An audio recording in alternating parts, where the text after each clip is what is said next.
Okey kelas, bahagian yang seterusnya ialah bagaimana menyelesaikan masalah yang melibatkan sistem ketaksamaan linear dalam dua pemboleh ubah. So kita tengok contoh 12, nyatakan 3 ketaksamaan linear yang mentakrifkan rantau berlorik dalam setiap rajah berikut. Okey, so untuk soalan ni kita akan nyatakan ketiga-tiga ketaksamaan linear yang dilibatkan, okey? So, kamu kena ingat dulu yang ni, okey, persamaan garis lurus untuk paksi X dan paksi Y. Nama lain bagi paksi X ialah Y sama dengan kosong dan nama lain untuk paksi Y ialah X sama dengan kosong. Kenapa begitu? Okey, mari cikgu tunjukkan di sini. Okey, ini adalah paksi Y yang cikgu lukis. Jadi kalau cikgu ada nombor di sini 5, so di sini namanya ialah Y sama dengan 5. Kalau di sini cikgu letak negatif 3, so nama garisan ni ialah Y sama dengan negatif 3. So kalau di sini kosong, nama garisan ni ialah Y sama dengan kosong. Okey, apa benda ni? Ini sebenarnya adalah paksi X. Kita tengok pula paksi X kelas. Okey, katalah cikgu ada nombor di sini, nombor 3. So, garisan ini cikgu akan panggil namanya, kita akan panggil namanya X sama dengan 3 sebab dia memotong X pada nombor 3. Katalah kalau di sini, okey, dia potong pada negatif 5. So, nama garisan ni ialah X sama dengan negatif 5.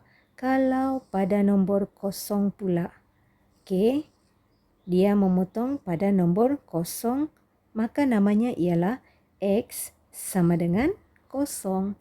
Okey, dan bila memotong pada kosong ni sebenarnya apa? Ini adalah paksi Y. Kesimpulannya ialah ini. Okey, mari kita tengok contoh yang pertama. Okey, kita ada 3 garisan yang kita akan, 3 ketaksamaan yang kita akan buat iaitu 1, 2 dan 3. Kalau kita tengok yang pertama, okey, ini dia punya garisan, dia berada di sebelah kanan. Sebelah kanan maksudnya dia adalah lebih besar. So ini simbol yang kita akan gunakan ya. Okey, tapi oleh kerana dia gunakan garis padu, maka kita gunakan lebih besar atau sama dengan.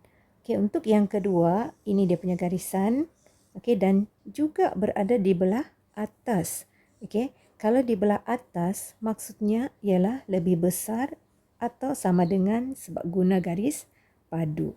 Untuk yang ketiga, oleh kerana dia guna garis putus-putus, kita akan gunakan simbol sama ada lebih besar atau lebih kecil. Dan kalau kamu tengok dia berada di bawah. Okey. Jadi kalau dia berada di bawah, maksudnya dia adalah lebih kecil. So, kita sudah kenal simbol-simbol untuk setiap ketaksamaan ya. Kita tengok balik yang nombor 1. Yang nombor 1 tu adalah paksi Y. Nama lain bagi paksi Y ialah X sama dengan kosong. So, kita tulis je X kosong. Simple kan kelas? Okey, untuk yang kedua, ini adalah paksi X. Nama lainnya ialah Y sama dengan kosong. So, kita tulis dalam ketaksamaan kita, Y lebih besar atau sama dengan kosong. Okey, untuk yang terakhir, kita gunakan ini. Okey, X tambah Y sama dengan 8. Kena pastikan Y berada di depan ya kelas. Y adalah sama dengan 8. Okey, tambah X pindah sebelah jadi tolak X. Okey. Okey, bila sudah begini, baru kita tulis dia punya ketaksamaan. Okey, itu Y kurang dari 8 tolak X. Okey, jadi kita sudah menjawab ketiga-tiga ketaksamaannya. Yang pertama ialah X lebih besar dari kosong, lebih besar atau sama dengan kosong. Y lebih besar atau sama dengan kosong. Dan yang ketiga ialah Y kurang dari 8 tolak X. Okey, ringkasannya inilah dia punya jawapan. Okey, kita tengok pula contoh B kelas. Okey, yang ni kita kenal pasti dulu apakah garisan yang dilibatkan. So, ini garisan yang pertama, ini garisan yang kedua, dan ini adalah garisan yang ketiga. Ini dia 1, 2, 3. Okey, ada 3 garisan yang mencakup rantau yang berlorek ini. So, garisan yang pertama ialah ini. Okey, garisan yang kedua ialah ini, dan garisan yang ketiga ialah paksi Y. Nama lain bagi paksi Y ialah X sama dengan 0. Okey, ini adalah yang ketiga. Tentukan dia punya simbol. Okey, untuk yang pertama, okey, dia adalah lebih besar sebab dia berada di belah atas kan. Jadi, dia lebih besar. Untuk yang kedua, dia berada di bawah 2. Jadi, kalau di bawah, simbolnya adalah lebih kecil. Okey, untuk yang ketiga, dia berada di sebelah kiri. Kalau sebelah kiri, dia lebih kecil. Okey, sebelum tu kena ingat kalau garis padu mesti ada simbol sama dengan yang ni. Okey, yang pertama tu garis padu dia ada lebih besar atau sama dengan. Begitu juga dengan paksi Y. Okey, garis padu kurang atau sama dengan. Okey, jadi untuk yang pertama tu kita kena susun dulu menjadikan Y berada di depan. Jadi Y sama dengan negatif 4. Okey, yang ini pula tambah 2X pindah sebelah menjadi tolak 2X. Ataupun boleh juga tulis begini ya. Okey. Negatif 2X. Yang ni tolak 4 tiada perubahan. Okey, jadi itu adalah persamaan yang pertama. Okey, jadi kita tulis kita punya jawapan di sini ya. Y. Okey.